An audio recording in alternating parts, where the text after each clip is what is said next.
everyone. This is an evening about entrepreneurship. So I'm afraid that means another story about Steve Jobs. But in my case, the story helped bring us here tonight. In 1993, I graduated from law school and fled to Argentina. I was bright-eyed, naive, and utterly confused. I slept on a friend's sofa and began looking for inspiration. Then I started reading about a new type of celebrity back home, the startup CEO. I became obsessed with stories about people spurning stable careers to start something crazy. I was a convert to entrepreneurship. One night, I told a group of friends in Buenos Aires the legendary story of how Steve Jobs and Steve Wozniak started Apple. If two guys named Steve can do it, why can't you? That's a nice story, a friend replied. But you come from a place where anything is possible. Here, no one will give me contacts or money to start a company. And besides, I don't even have a garage. Soon after, Peter Kellner and I crafted the idea for Endeavor. We dreamed of launching a global movement that would focus on entrepreneurs who think big. We imagined a day when individuals nurtured by Endeavor would create 100,000 jobs and $1 billion in revenue. We dreamed of helping replicate the conditions of Silicon Valley from Rio to Riyadh so that one day we might uncover the next Steve Jobs. The world said, dream on. 14 years later, our dream is coming true. From Davos to the G20, high-impact entrepreneurship, a phrase coined by Endeavor, has become a byword for change. This year, 2,200 news stories were written about Endeavor and our entrepreneurs.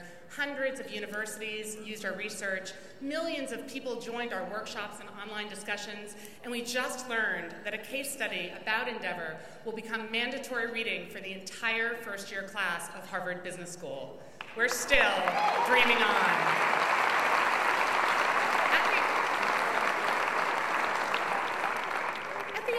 We thought maybe we'd see Endeavor in 10 countries.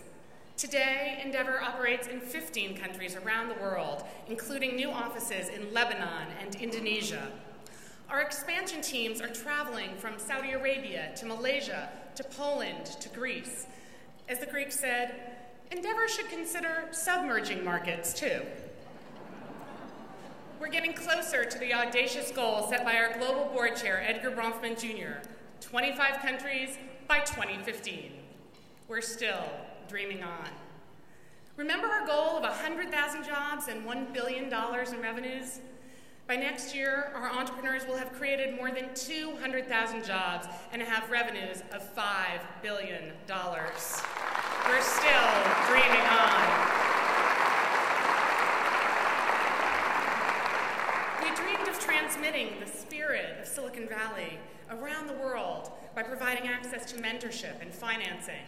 Thanks to many people in this room, our global business network of over 2,400 business leaders and MBAs last year volunteered more than 37,000 hours of mentoring.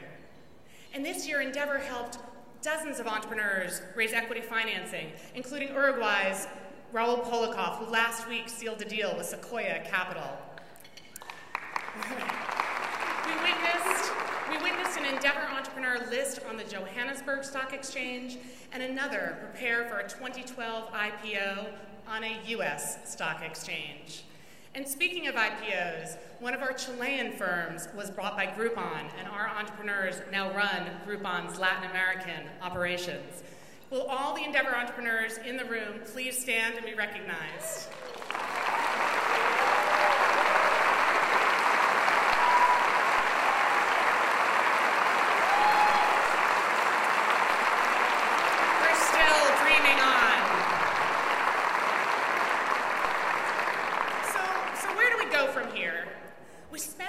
Asking that question and have doubled down on our dream with what we're calling Endeavor 3.0. Actually, I called it Endeavor 2.0, but I was told I would be banished from Silicon Valley unless we upgraded to 3.0. With our incredible 250-person worldwide team, Led by our new global president, Fernando Fabre, the Endeavor experience continues to evolve. The backbone of Endeavor 3.0 is taking our organization to self-sustainability. One key plank is our Give Back program, where entrepreneurs donate funds, including a percentage of equity, to their local offices. But we thought we could do more. For years, we've had heated debates about the best way for Endeavor to benefit from the success of our entrepreneurs. Every so often, someone would suggest direct investments, but we could never figure out how to do it while maintaining the trust and neutrality that are our hallmark. This year, we finally cracked the code. Tonight, we launch a revolutionary new program, Endeavor Catalyst. Catalyst is neither a traditional fund nor a conventional endowment. It's a high-impact philanthropic vehicle that uses donated capital to allow us to co-invest in our entrepreneurs. When these investments produce returns, proceeds will go both to support Endeavor's operations and also back into Catalyst. We're also coining a new term, return on donated capital, to describe the multiplier effect: more jobs, more role models, more nurturing ecosystems. I'm thrilled that we've pre-raised $6 million from our founding entrepreneur circle: Edgar Bronfman Jr., Reid Hoffman, Michael Klein, Mike Ahern, RF Nakvi, and Pierre Omidyar.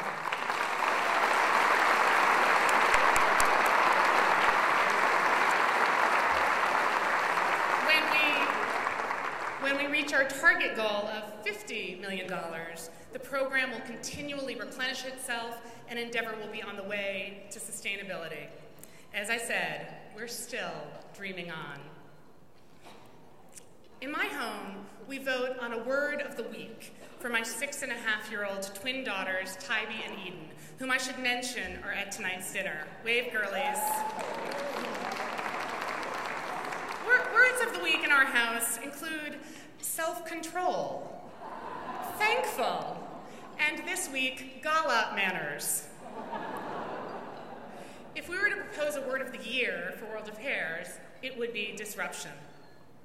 Back in September, Abraj Capital, the leading private equity firm in the Middle East and South Asia, hosted a conference in Istanbul. Abraj's charismatic founder, RF Nakvi, a good friend to me and a huge supporter of entrepreneurship, invited me to speak. Joe Stiglitz, the Nobel-winning economist, sees me on the plane. What are you doing here? I believe my role is to be a voice of optimism in a sea of doom and gloom. Oh yes, Stiglitz said, I am doom and gloom. Like Joe Stiglitz, most people view disruption as a negative. But as we've seen at Endeavor, it's in times of uncertainty that entrepreneurs thrive with their creative disruption. At the height of the Egyptian revolution, Endeavor entrepreneur Khalid Ismail sold his Cairo-based firm Sizdasoft to Intel. Today, Khalid, who is here tonight, serves as the board chair of Endeavor Egypt, determined to cultivate the next generation.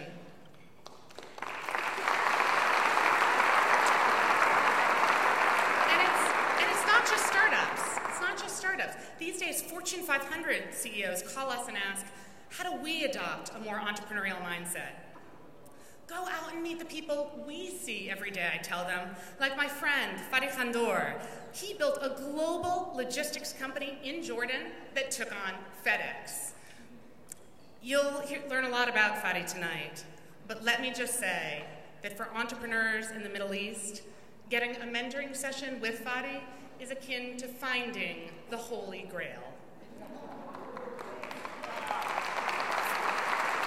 And that's exactly what dreamers in Silicon Valley feel about scoring a meeting with Reid Hoffman, founder of LinkedIn and guru of social networks. What thrills me about tonight is both Fadi and Reid embody the spirit of our mission. They actively and passionately support Endeavor, and we have the honor of celebrating them together. Let me just end with a brief thought. You can clap for them.